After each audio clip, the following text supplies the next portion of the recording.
Camera's rolling and it's about to go live and just say, here you go. It's gonna auto direct by itself. Give me a thumbs up. Live. What's up, guys? What's up, guys? It's your girl Trill100 with Keep It 100 TV show where the vibe is real. What's up? We got the boy Easy. How are you doing today? All right, I'm all right. CEO in the building. Big CEO. So the quote of the day is, the mind is a terrible thing to waste. If you don't use your brain, you're going to lose your brain. So what that means to me is use your own thought process and think for yourself. Don't let all of these different platforms, influencers, people in the limelight, celebrities, don't let these people think for you. Think for yourself. You know? Have you ever had a time where you've been influenced by other people? Not really. Not really? Not really. So you always been, you know? I've been my own man. The only influence I've had was probably my grandma. She gave me a lot of games, so I kind of soaked it in. And she always was more on, be yourself, don't be nobody else. So right. So it's important to be yourself. That's what I'm encouraging for the younger generation. Make sure you use your own brain, because it is pointless. It is pointless to think for other people. Let other people think for you, you know? Right now, I see so many little kids. I see so many people in the industry and this, that, and the third that do not use their own thought process. So I just want to keep it 100 and tell y'all that. So we're going to go straight into the interview. What is your name? Dion Garcia. And what do they call you? CEO, A1 Music Empire, Street Ties Management, Wrap It Up, Texas 101 Jams. Texas 101 Jams. So I love it over there. I love the vibe. It's so Texas, and it's important for us as Texas. We got to represent for Houston, Texas, and that's what I love about you. You always hold it down, and you always show a lot of love. Is there a reason that, what influenced you to start your brand, A1 Empire? Really, it was my son. He wanted to rap, so I told a story about him. When he first came to me, he's like, Dad, I want to rap. I said, well, let me hear you. He spit something. I was like, nah, you're not even ready, man. So I gave him a little, like 3 more months later, he came back. When he came back, his delivery was different. He blossomed. So I said, you know what? Let's go. So I did it really because I didn't want nobody to screw him or try to use him for anything. So that's why I did, this label really was for him. Okay. And what's your son's name and how old is he? His name is A-Real. He just graduated. Shout out to A-Real. He just graduated. Congratulations. 2 weeks ago. So he's going to go to college. He got some good things. He got a bright future ahead of him. Well, that's always good. How old were you when you first became a father?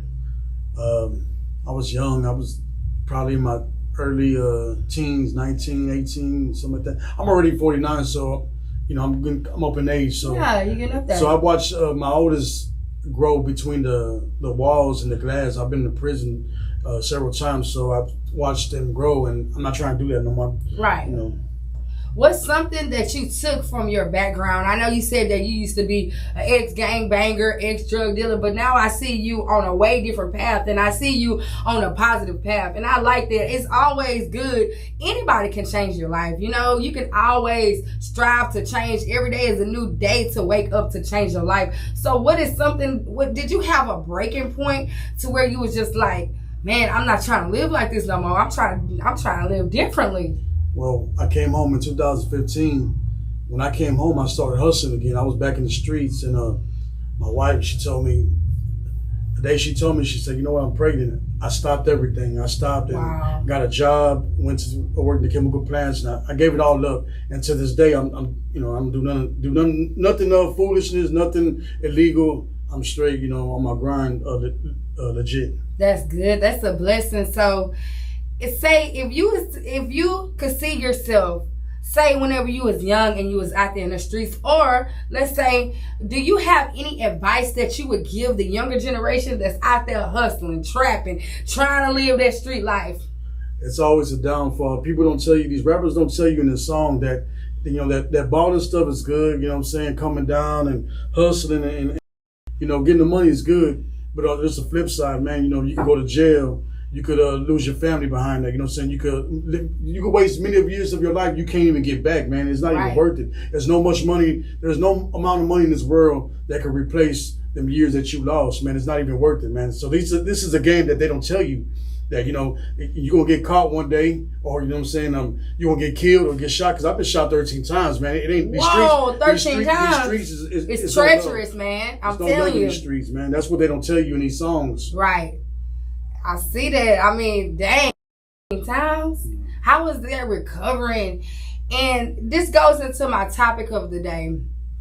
And really a question that I pose for you being an OG. Do you think if a friend turns into a hater, were they hating in the beginning, or did they just not want to see you get up into that level of success that's past them? Were they a hater from the beginning when your friends turn foes, when your people turn your back on you, say when you go to jail? Them same people that you out there in the streets with, you thugging with, you trap, every day out on the block, but guess what? They not going to come visit you whenever you get up. Do you think those people that hate on you and especially when you start to become successful, do you think they was your friends to start off with, or do you think they was already ops and already enemies? They was just probably there for the moment, because in this game you're gonna have ups and downs. So a true friend is gonna support you in your bad times and your good times. No matter what, your friend is gonna want you to win. Your friend is gonna help you try to get to the next level. When you down and out, your friend is going to want to help you, whether it be where you don't have a vehicle and you got a job to do. Your friend's going to take you to that, make sure you get that job. Your real friends. Right, your real friends. Yeah. That's what I say real friends are. Foes are the ones that for the moment when the bottles popping, you got money, you hit the club, you sip and drink, you riding on foes, and you riding them, you picking them up and you taking them out to eat, and you buying them clothes and stuff, and drinks and stuff at the club, and then once you stop messing with them, they start, acting funny. They start talking down. They switch up. I mean, so keep it 100. Keep it 100. Have you ever had a situation where a friend turned to foe, or maybe was just possibly just using you for the moment? I had both. I had some people, man, trying to use me to get to the next level, or thought they was going to go somewhere else and end up not going nowhere at all. I've had some friends that that stuck with me, and they're still my friends. We're still moving together. It's a selective few. Right. One thing that I noticed, especially since I'm not in the streets, I ain't in the clubs. I don't even hardly go to the clubs like that like I used to. I used to be really out there heavily promoting my music in the strip clubs, all in the streets, doing all of this. And I had all of these people that wanted to hang out with me. They were my friends, my best friend. Oh, they team Trill100. But as soon as I start trying to build my business, build my brand, oh yeah, I'm not out there, buying sections and bottles no more. I'm literally out here trying to build my brand. Do you know some of these people, they won't like, they won't share, they will comment. So just these little small things will take you a long way just to show your dedication as a friend and just being loyal. To me, loyalty is royalty. That's how you really decide whether or not somebody is rocking with you. I've also had friends that I met just through social media. Right. And so they support me more than some of the friends that I had years up under my belt with, real relationships with, show me more love and put me in different positions to where I could be more successful. It's a fact that a stranger is always going to show you more love than your people. Than your actual friends, and that's so crazy. That's sad. It is sad, because these same people, but as soon as you come up, because I done been up a few times. Soon as you come up and now you're on TV, now you're on the radio. Now they want the plugs to get in the clubs. They want the plugs to get here. They want to do this and this and that. So my whole thing is, it goes back to the quote: if you don't use your brain, you're gonna lose your brain. So don't be a follower in these streets. Don't be a follower with these people on social media. You might think they be rocking with you, but that's not true. When people show you who they are, believe them, literally. And don't believe these songs, man. Don't believe these songs. They just came out with a study that showed a direct link between the prison system and the music industry. The music industry is actually an investor for private. So they end up winning in the end, ultimately from the funds. Okay, you talking about killing, shooting, stabbing, hobbing. Most of these people, they write these songs. They don't really live in the streets, because if you actually been out there, you don't really want to glamorize it. To me, I don't see it as a glamour. But what they don't tell you is a lot of these major labels, this is what they want. Yeah. They want this stuff for the cause conflict in these neighborhoods. Mm-hmm. It's like back in the days when the drugs, these drugs weren't in the U.S. They come from different countries. Mm-hmm. These people allow it to come to our communities and let us tear each other apart. Mm-hmm. They cause division, separation, destruction, kill each other, kill ourselves. Right. And that's what it is. It's just the way with the music. Yeah. So it's important not to just be so influenced by all of these different people. Not everybody want to see you win, and a lot of the times it's just destructive, the music is. So sometimes you gotta unplug. For me, I unplug from the matrix. At times people might not see me on social media all the time. I might just sometimes I just shut my phone off, sit down and reflect on my life and what I've been through, and also how I'm trying to get forward. Because sitting up there scrolling on Instagram all day, you will get low self-esteem, And this is a new drug. I mean, everywhere I've gone to, a doctor's office, a dentist, I walk in and people. Everybody's stuck to their phones. Especially the kids. Okay, now this goes into our next segment, which is the news that you can use. So this week, Apple dropped their Apple Vision Pro glasses. It's going to be like some interactive glasses. It's AR, VR, and it also is basically like a computer on your eyes. You're going to be able to put those glasses on. Your screen's going to be right there. You're going to be able to scroll. You're going to be able to touch it here and there. You're going to be able to go basically into a new reality. So for some critics, they do say that's just going to make us disconnect even further from reality. You're going to put those glasses on. You're going to be in a whole nother world. You're going to be in a metaverse. You're going to be in a VR. And you're not going to be really connected to reality anymore. And that's the thing about technology, especially with these younger generations, especially with the kids. I see kids as young as what? They start getting on the phone. Yeah, my son, he's 6 years old, but he's been on that phone since like 2 or 3, and he working better than me. My baby, she's 7, and I got an app that I'm creating just for kids that's so addicted to the phone, but they still need to be educated, because a lot of stuff that they put in their brain, even getting on YouTube. It can be on demon time sometimes. I see them scrolling, they see blood running down people's face. They get on TikTok, they see the twerking, they see influenced by, it's out of control now. The other day I seen outside, I was looking out the window and these kids were throwing this trash, and the car pulled up and it stopped. It was a grown lady. She pulled them stop, and it was like 7, 8 girls out there and 2 little boys. They surrounded this car playing this music and started just twerking. I'm like, hey, these kids. Yeah. I'm talking about no older than 12 years old. From 12 years old. It's working out there. Wow. It's very important that you protect your kids, especially from what they see. I would recommend at least, it's hard to even put, for me, I've been challenging myself to like an hour, 2 hours to put the phone down whenever I'm active. Even though it is money on the phone, it is very addictive. And also the things with all of this data, it just came out with a new study that says data is one of the most powerful currencies right now. Data is the new currency. Data is the new product. So with that being said, they use your data against you. You don't even know that these apps are tracking you. These sales places, they're tracking you. They want to know what you're watching, what's your data. They can actually track your brain waves and what you're seeing in your brain from the data that you click on. So I think it's very important, especially for kids, for young adults, that they put the phone down. And I think it should be to where we start monitoring our kids a little bit more, especially being on the phone. Because my kids, I know, they would throw a temper tantrum. Yeah, mine too.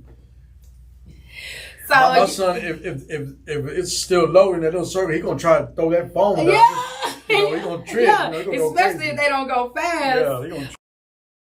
My son, her phone, she had one of those slow slow kind of moving phones, one of them old school. Baby, you got that prepaid. It took him like 1 minute. He said, I'm good. I don't even want to use it. Yeah.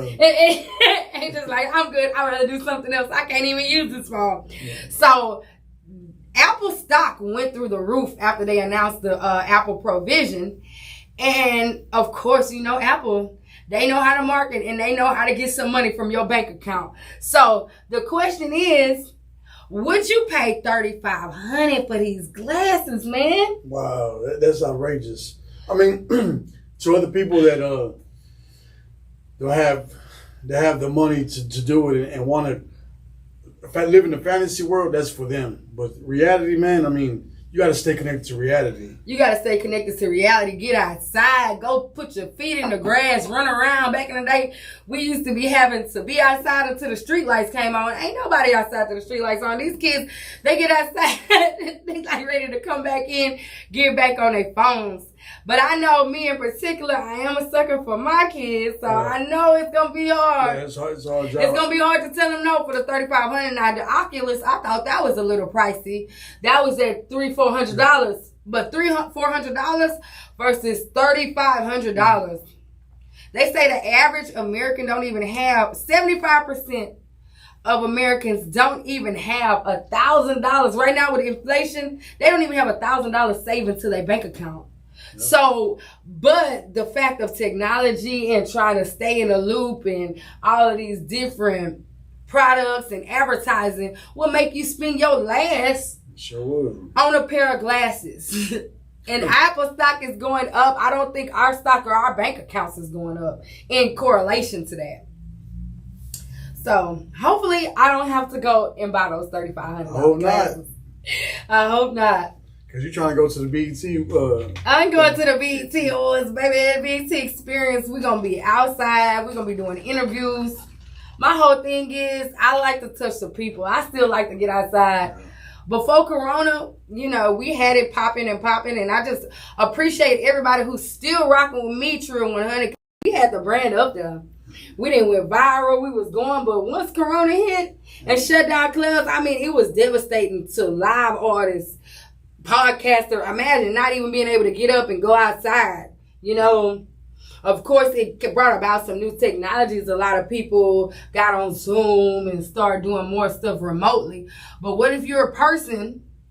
What if you're a person who their business relied on them going outside and having personality and talking to people? Not just that, you lost countless of lives over this Corona. You lost a lot of good people. Right. An aunt, a brother, a mother, a cousin. It goes on, man. I mean, it took away a lot of good people from us that we can't get back.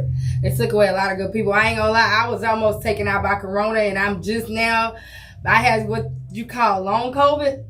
So I'm just now shaking back from long COVID, being able to get outside. This is our second episode, and just being able to have the like all the long-term effects. You know, I was so tired. Even people that I have talked to now, they still have what you call brain fog. Yeah. It's like where you kind of disorient, your thoughts are not all the way together. After you've had COVID, you're not the same after that. And especially when you catch it after you heal up from it. A lot of foods you can taste that they taste different. Like eggs, to me, they taste different. They have a different taste to them. They're not the same. Right. So, I mean, it's something that affected us permanently, and we're still trying. So, they call this the post-COVID era.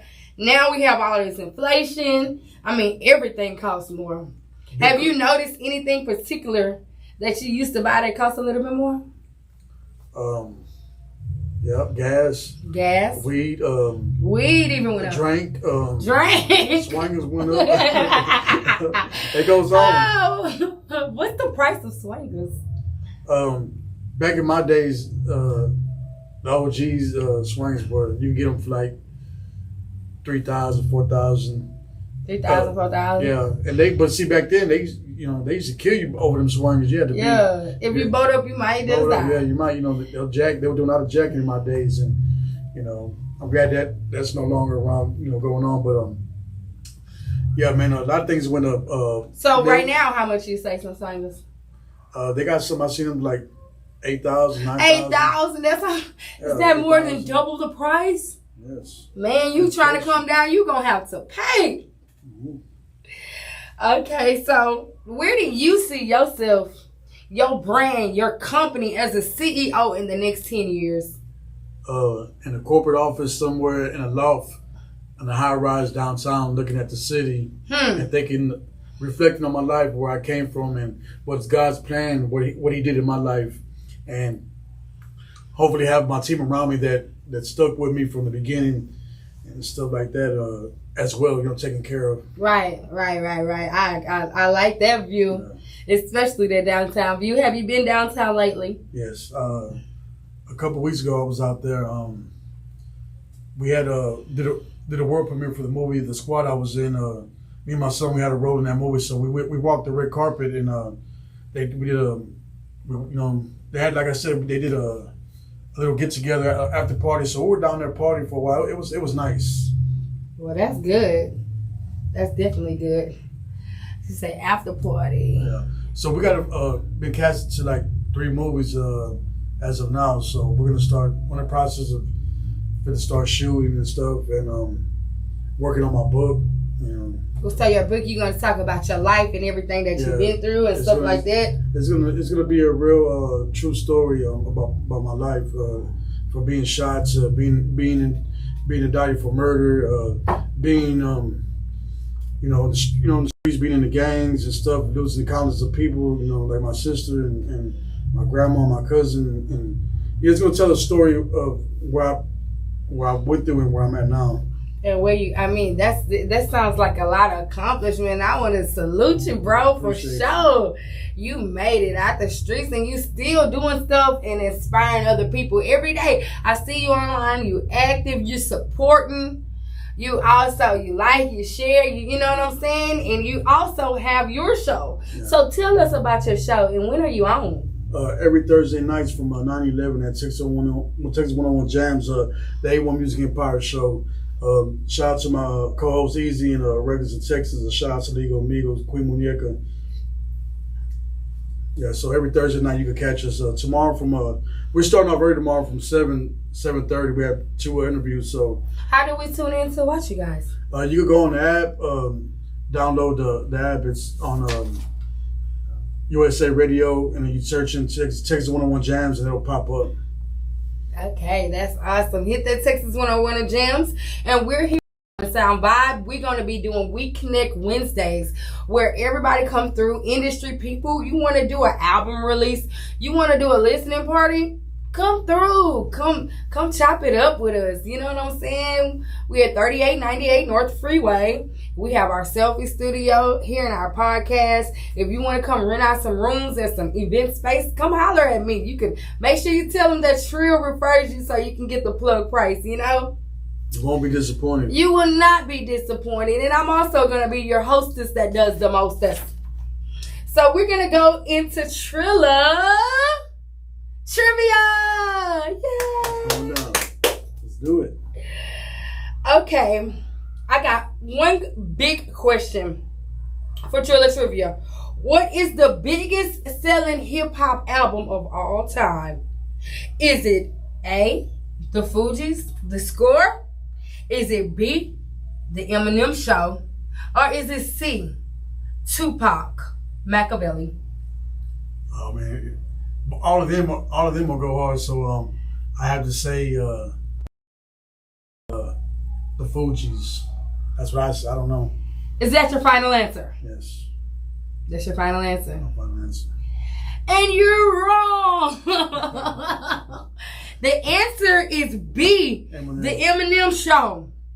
It is the biggest selling album of all time. It sold, I believe, 37 million records. Wow. 37 million records. And then I have another question. And for our next question for Trilla Trivia, Brad Terrence Jordan is better known as what? Scarface. Is it A? Oh, he got that one out the rip. Scarface. Big shout out Scarface. We seen Scarface the other week at Swaggers. He was just outside. I had to take a picture with him. I tried to get an interview, but he didn't want to do no interview. He He don't do that. I was like, oh, I'm sorry. Yeah. I was like, what inspires you? I always want to know what inspires you to keep going. You know what I'm saying? I want to ask these artists. For me, it's my kids and also just breaking generational curses, you know? Yes. Nobody in my family really have done, I ain't gonna say nothing substantial, but have been in the industry or it really just built a profitable and a good business to be in the limelight. That's what inspires me. That is my why, you know? So I appreciate you for coming out. I thank you so much. It's Trill100 with the Keep It 100 show. And where the vibe is real. You know, it's so many different fake people in this industry. I always try to stay authentic and true to myself and what I stand for. Make sure you follow me at Trill100 and follow my bro. What's your Instagram? You can find me at Dion Garcia 98, CEO of A1 Music Empire. Okay, the biggest CEO. And make sure you tune in Wednesdays at 6 p.m. Keep it 100.